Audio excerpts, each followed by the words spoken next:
ఇది ఒక మహిళ విషాద గాథ. జనాలకు కన్నీళ్లు తెప్పించే జీవిత వ్యధ. బతుకు తెరువు కోసం గల్ఫ్ దేశాలకు వెళ్లి ఆరోగ్యం సహకరించక బిడ్డల మీద బెంగతో తిరిగి ఇండియాకు వచ్చేస్తూ మార్గ మధ్యలోనే ఆర్టీసీ బస్సులోనే ప్రాణాలు విడిచిన పశ్చిమ గోదావరి జిల్లా మంచుల గ్రామానికి చెందిన సత్యపద్మ దీన గాథ ఇది.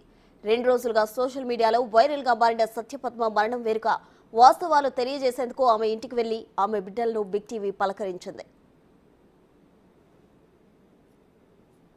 రావటం జరిగింది, ఇండియా రావటం జరిగింది. ఈ మొత్తం పిల్లలకి సంబంధించి అంటే అసలు ఆమె ఏమేం తెచ్చిందనే మీద ఇప్పటికే పోలీసులు దీనికి చూడడం కూడా జరిగింది. వీరి బంధువులకు కూడా చూపించడం జరిగింది. చూస్తే కనుక ఈ బ్యాగ్లో చూడండి, పిల్లలకి ఇప్పుడు బాబు చెప్పాడు, పెద్ద బాబు చెప్పాడు కదా మనకి, అమ్మ నాకు బూట్లు తెస్తానంది అని చెప్పి. బూట్లు పిల్లలకి సంబంధించిన బూట్లు తీసుకొచ్చింది.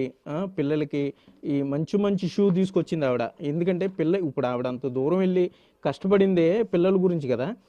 చూడండి, మంచి షూ. ఇప్పుడు తను చెప్పాడు నాకు ఇవన్నీ తెస్తానందే, బట్టలు, ఇంకా ఆవిడకి సంబంధించిన మిగిలినవన్నీ కూడా ఉన్నాయనే చెప్పుకోవచ్చు. అంటే అంత సుదూరం వెళ్ళింది, పిల్లల గురించి వెళ్ళింది. తను వస్తుంది కాబట్టి ఇవన్నీ చెప్పడం కూడా జరిగింది, తెస్తున్నానని చెప్పడం కూడా జరిగింది. కాబట్టి ఇవన్నీ కూడా ఈ చాక్లెట్ల ప్యాకెట్ పిల్లల గురించి. అంటే మామూలుగా ఎవరు విదేశాలకు వెళ్ళినా కూడా ఎక్కువగా చాక్లెట్లు తీసుకొస్తుంటారు. మన బంధువులు ఎవరు వెళ్ళినా కూడా ఈ దుబాయ్కి సంబంధించి మస్కట్కి సంబంధించిన చాక్లెట్ల ప్యాకెట్లు తెచ్చింది పిల్లల గురించి. ఇవన్నీ కూడా చూడండి, సుమారుగా 2-3 ప్యాకెట్లు. ఇవన్నీ కూడా పిల్లల గురించి ఆవిడ తీసుకొచ్చింది.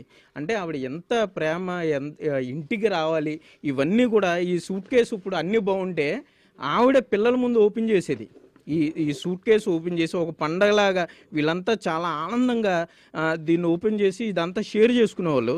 కానీ ఇప్పుడు పరిస్థితి చూస్తే అంటే టైము ఏ విధంగా మారిపోయింది అనేది. ఆవిడ హైదరాబాద్లో ఫ్లైట్ దిగిన తర్వాత మరలా ఆవిడ బస్సు ఎక్కి ప్రయాణం చేయడం, అంటే ఒక సర్ప్రైజ్ ఇద్దామని ఆవిడ అనుకుని ఉంటుంది, నేను అనుకోవటం. సో ఇంటికి సడన్గా వచ్చి తలుపు కొట్టి పిల్లలకి సర్ప్రైజ్ ఇవ్వచ్చు అనుకుని. కానీ విధి నిజంగా ఎంత విచిత్రమైనదంటే, బస్సులో ఉండగానే కనీసం ఆమెకి తెలియకుండానే నిద్రలోనే ఆమె ప్రాణాలు పోవటం. కానీ ఈ చాక్లెట్లు కానీ, ఈ ఆడపిల్లలకి సంబంధించి ఈ క్లిప్లు, బట్టలు తీసుకొచ్చింది, పెర్ఫ్యూమ్ బాటిల్, షూ, బట్టలు. ఇప్పుడు బాబు చెప్పాడు, ఇది అమ్మ నాకు ట్యాబ్ తీసుకొస్తానంది అని చెప్పి. ట్యాబ్ అంటే బాగా చదువుకోవాలి వీడు, వృద్ధిలోకి రావాలి. ఎందుకంటే ఇప్పుడు అందరు పిల్లలు కూడా ఫోన్స్ వాడేస్తున్నారు. మొత్తం అంతా టెక్నాలజీ ఇదైపోయింది. కాబట్టి తన పిల్లలు కూడా బాగా చదువుకోవాలి. తన పిల్లలు కూడా ఎవరికన్నా కూడా తక్కువగా ఉండకూడదు. అంటే ప్రతి తల్లి కోరుకునేది అదే, అందరికన్నా మంచిగా ఉండాలి పిల్లలు అనేది ప్రతి తల్లి కోరుకునేదే.